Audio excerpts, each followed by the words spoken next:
Urban explorers, what is the creepiest we're not alone experience you've had?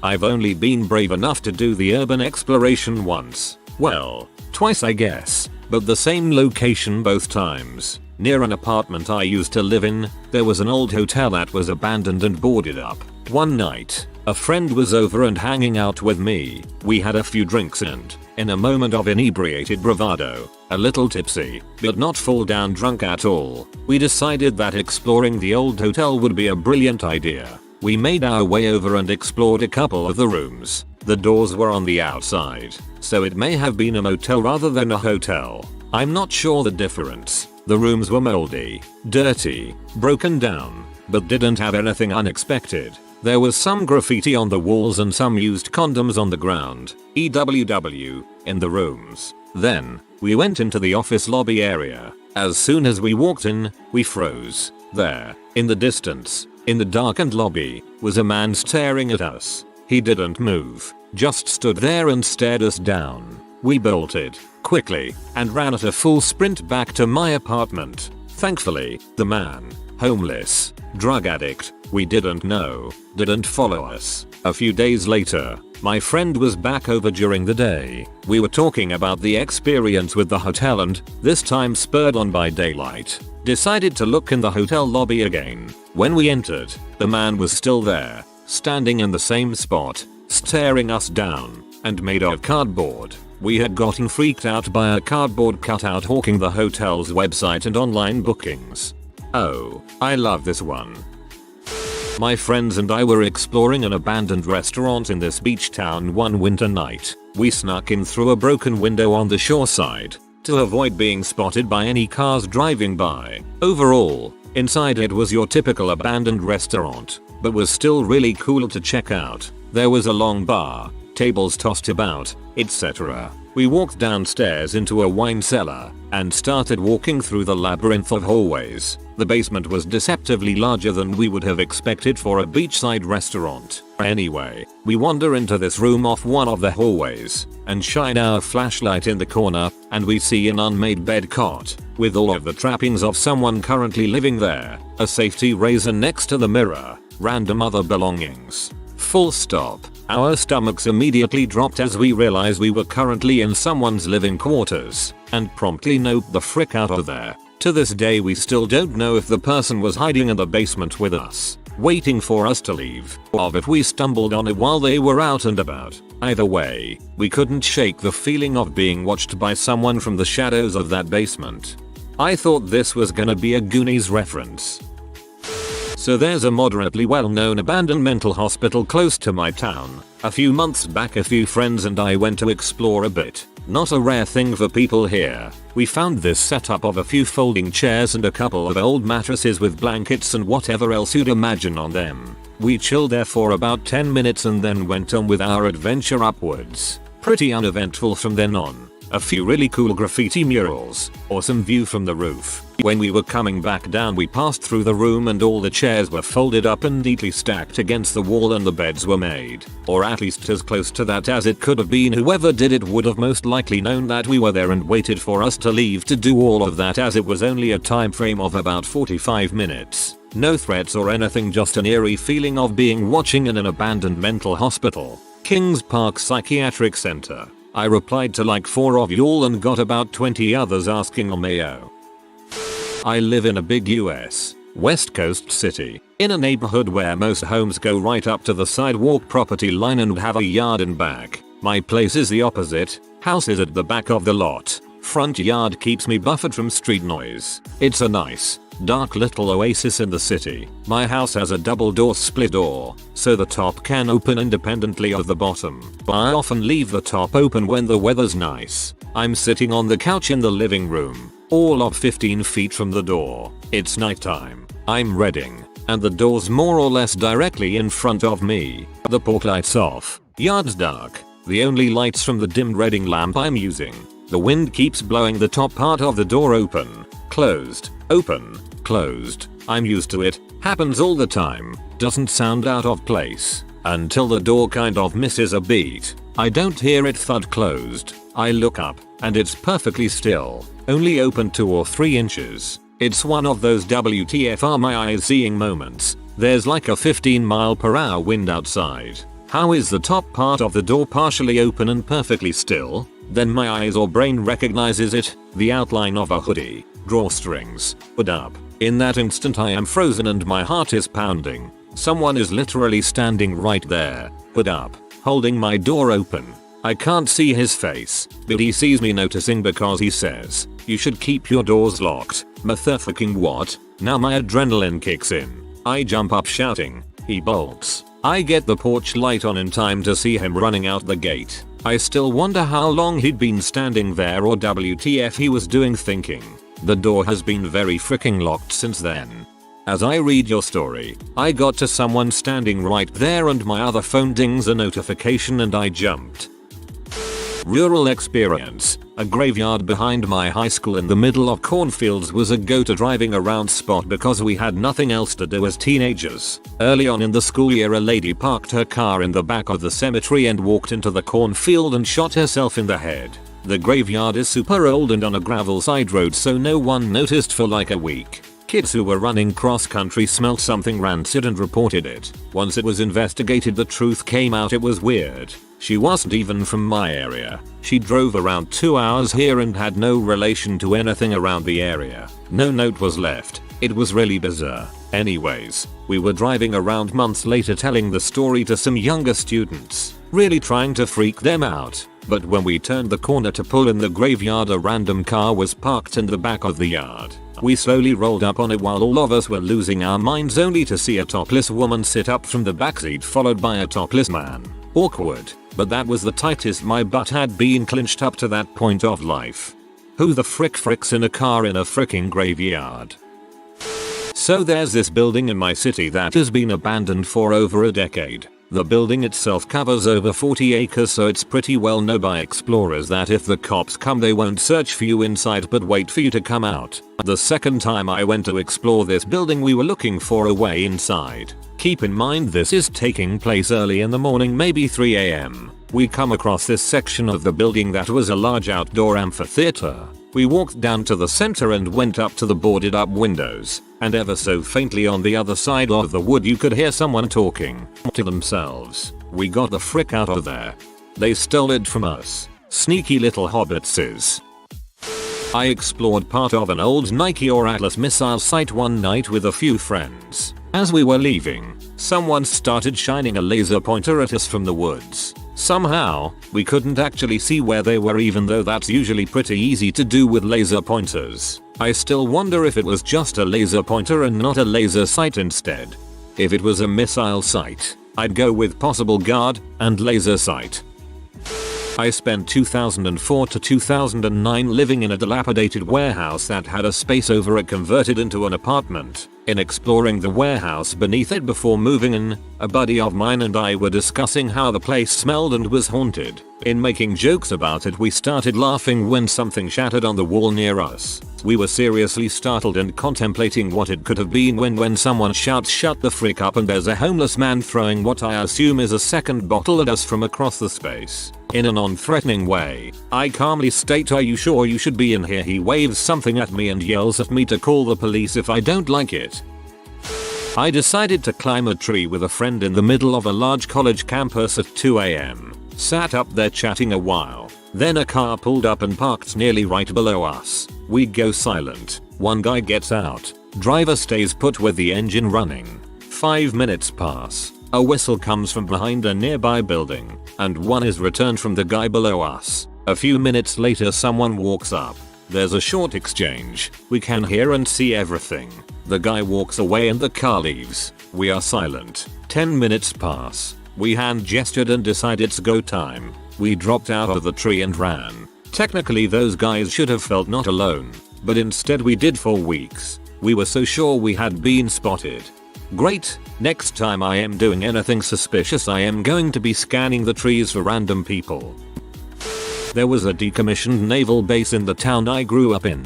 We used to sneak into the old barracks and one time I turned the corner into the hallway and found a lit cigarette on the ground. There was nobody around from what I could see or hear. We noped the frick out pretty shortly after that.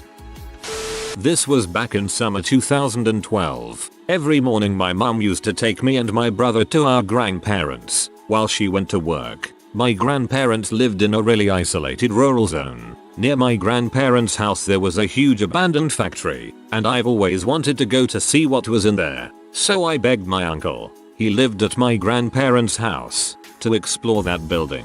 He said yes. So we went to the building and searched for an opening to get inside. Once inside, we started to look around the place, and obviously found nothing except old machines and stuff like that. When we was about to leave, we heard noises coming from upstairs, and then steps. We saw a shadow coming towards us, so we got the feck out of there running.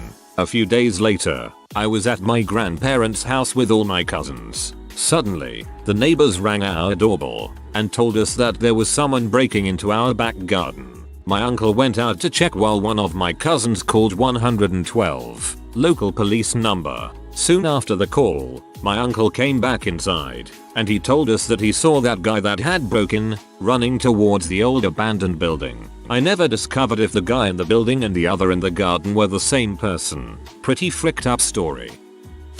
My friends and I explored an abandoned psych hospital in Suffolk County, Long Island. After checking out the building with the cafeteria and bowling alley, we decided to leave by exiting through the patient room window that we entered in.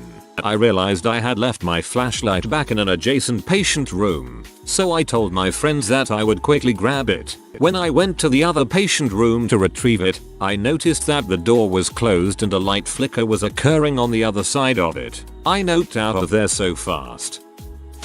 I was exploring an abandoned rehab near my house with two of my friends and it had just freshly snowed. Literally while we were exploring, I was approaching one building there when I looked down and saw a very large set of obviously men's footprints in the snow, heading into the building.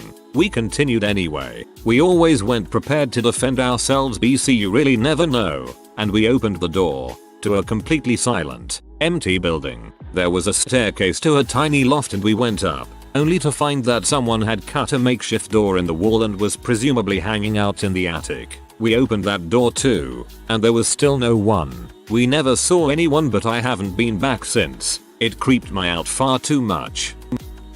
We had finally worked up the courage to explore this super scary looking dilapidated house. It was boarded up really solid. Nobody was getting in and out without a ton of work prying off boards. We searched exhaustively. The easier way in was to just make the damaged drywall on the back wall a little more damaged to widen the hole. As soon as we stepped in, there was something vaguely human shaped at the top of the stairs we both saw. We bolted in terror. Of course, me and my friend were only 9 at the time. Was probably just some homeless dude better at finding entrances than us. As an adult now I really want to go urban exploring in the NYC subway's abandoned stations. But I need to meet someone familiar with all the new post 911 security crap because I'm paranoid about it. An even more exciting target is the abandoned 19th St. Path station. The only even semi-modern footage is just blurs captured from passing trains, not any better than I can catch myself. But I think their security is tough.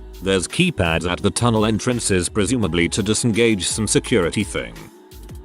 My friends and I grew up in a town that had a large abandoned psychiatric hospital. People went in there all the time and we decided senior year of high school to sneak in at 2ish am.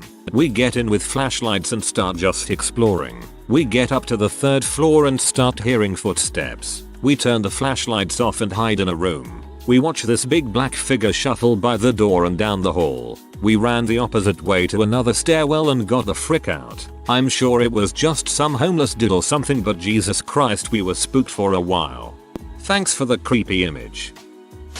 Back in my teenage hoodlum days, some friends and I did some urban exploration in an abandoned medical facility. It was perched atop a steep hill with only one road in and out, surrounded by a small forest. From what we had heard, this place did some serious procedures, heart surgery and the like. But now it was totally left to rot, or so we thought. We imagined our expedition would be a creepy midnight jaunt through a haunted hospital that we could brag about to our lamer friends. So I drive up this hill and park behind the facility. The first thing we notice is that there are some ambient lights on. The place is not totally off the grid like we were led to believe. No problem. They are probably there just to scare off troublemakers like us. The rest of the facade is dark. There are no cars in the lot. Then, as we're scoping out the exterior, we notice that there's a board over one of the windows. Sure enough, we peel it back and the window is broken. A way in. We waste no time in vaulting up and over,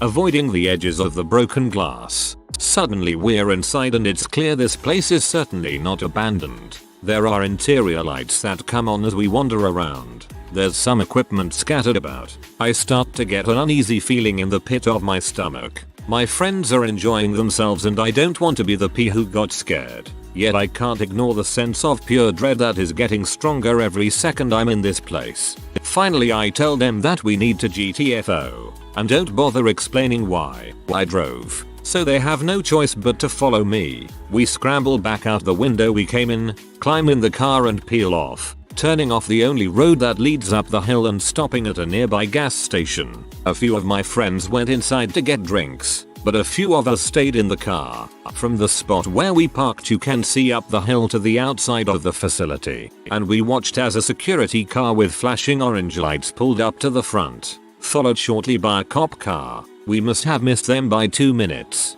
Once my friends come back we point out the welcome wagons sitting outside the facility, and after a bout of nervous laughter we head back home and marvel at how lucky we are. If I hadn't listened to my gut, my hoodlum friends and I probably would have spent some time in juvie for breaking and entering. When my house was being built I did what you're not supposed to do, and went into the construction zone to take some pictures in the frame that was being built. I did it a few times. One of the last times I kept hearing weird noises that seemed to be sort of following me and I totally felt like there was someone else there with me. Anyways, turned out it was a freaking raccoon that was in there. I don't know what he was doing, but when I saw him I got just as scared as if it had really been a ghost and freaking ran for it. I had an interesting phone call to the builders trying to explain that I think I saw a raccoon in the house when I was on the road looking at the house from my car and it looked at me out where the window is supposed to be. He was the welcome wagon. You made a poor first impression. Not urban, but definitely rural. Was good friends with a guy whose property abutted a forest. He loved to go walking through the woods at all times of the day and night since he was a kid, and this part of the forest was the opening to a broader state park preserve. Anyway, one day, he comes into work and is so excited to tell us he found a large, 2-story cabin in the woods he had never seen before. So, it's been about 20ish years of walking through that area since he was an early teen. He described it in great detail, and was sure it was abandoned, even though there was still furniture in there. So, we, of course, were up for an adventure, and it would be neat to have a hangout that's off the grid. A week or so later, we head out with him. All of this time, he's been ridiculously excited about the place, and says he has been to it a few more times, so he knows the best way to get there. After about an hour, he gets really depressive and confused, and he tells us that the house should be right in a clearing that we just walked into. And it was a massive clearing, too. Large enough for a house, at least. But there was no house at all. We walked outwards in circles for another few hours, thinking he got lost along the way, but nothing. He was completely upset by this, and he showed us marks he had made on trees that pointed to the clearing house. By the time we got back to his house, he was almost in tears. Anyway, a few months later, he comes into work and says he saw the house again, and we ask him if we can go there. He says, "No, you don't want to do that," and is white as a sheet. That's the last thing he ever said about the house, no matter how many times we brought it up. I like this one. It reminds me of the search and rescue stories that were oh so popular on Reddit a few years back. Not really urban. Recently was on a Central American beach at 2 AM looking for turtles just to observe as it is nesting season. Doing it right, walking along with red light on and all. Anyways, didn't see any. We had known turtle poaching and drug smuggling on these beaches was common, but until someone pulled up with their lights off blocking the road out, I didn't even think about how I'd handle myself. In the end, if you don't bother them or try and photograph, they don't have to be aggressive to you, but still feels awful to walk by them knowing they're so drastically opposed and so far away from law enforcement or hospitals. That is absolutely terrifying. The sheer awkwardness alone. I was exploring the office complex portion of an abandoned factory and the floor was carpeted, masking any footprints. I knew there were exterior security guards, but I thought they just hung out in their truck outside the front door. It was a nasty surprise when I crossed paths with a guard conducting an interior patrol on foot. I've never ran so fast in my life. I lived quite literally in the middle of nowhere. I worked a night job as well. I was leaving the house one night and heard gunshots, as if dozens of firearms discharged at the same time. I hit the deck and laid flat on my stomach and was freaking out. Several seconds later, I heard it again. I had my keys in my hand and got my door unlocked and crawled back inside the house. I was terrified and had no idea what was happening. I went from window to window literally expecting to see people coming from the woods. There was no one. I didn't go to work or sleep that night because I couldn't figure out WTH. I called my dad the next morning and he was beside himself. He said, "You know there was a fort there during the Civil War, right? Shots fired from the past."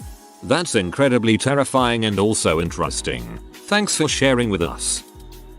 I guess I'm a little late, but I'll post my little, relatively unspectacular story anyways. I've been the creepy stranger. It was a few weeks ago. I needed time for myself, so I went to my favorite place, a nice bench at the edge of the woods, where you could lay down and watch the whole city. It was already dark and after a while you could hear from a distance that there were some children, about 12, doing a school trip and did a night hike I guess. So I sat there, chilling, minding my own business, when the children passed by in groups of 3, time after time. Some didn't even notice me. Some were stunned for a second, stopped talking, but the last group was funny. One of the girls didn't seem to notice that I am a human and started touching my head. When I turned around she ran away screeching. Thought it was pretty funny scaring them a little, even if it wasn't on purpose. It made me think of the night hikes I did in school and that the girls back then were indeed afraid of strangers just sitting around in the woods. I was exploring an abandoned theater, since demolished, at a state school. I rarely have experiences, and mostly urbex by myself, but this particular time there were loud screeches, metal sounds and bangs that I can't attest that building ever made before or after the many times I've explored it. I knew, without a doubt, that someone was there and wanted to make themselves known. Very strange. It was the only experience I've ever had at that particular building, although others have said they experienced other things. Same complex, except the actual hospital asylum with the padded walls and such. Only building I ever hated going into, and I only did so twice and mostly with other people. The moment you walked in you felt you weren't alone. The air felt very strange, and I always walked back out with a terrible headache that always went away as soon as you left the building and went into a different one.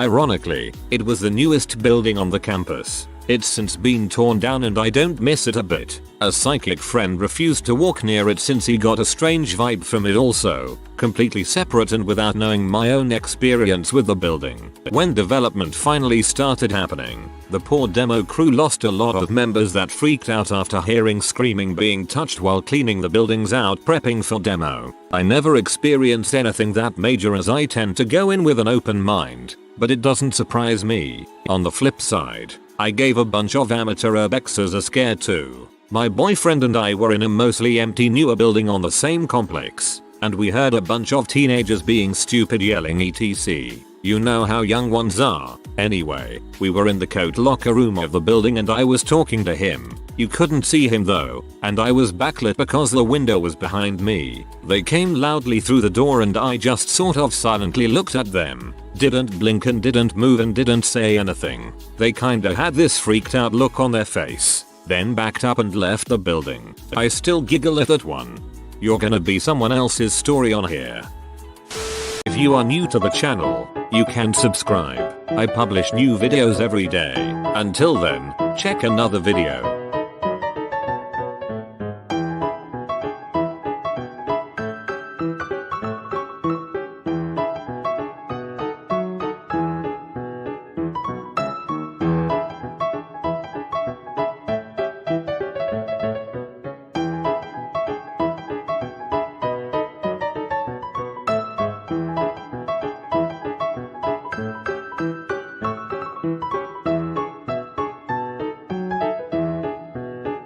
Bye for now.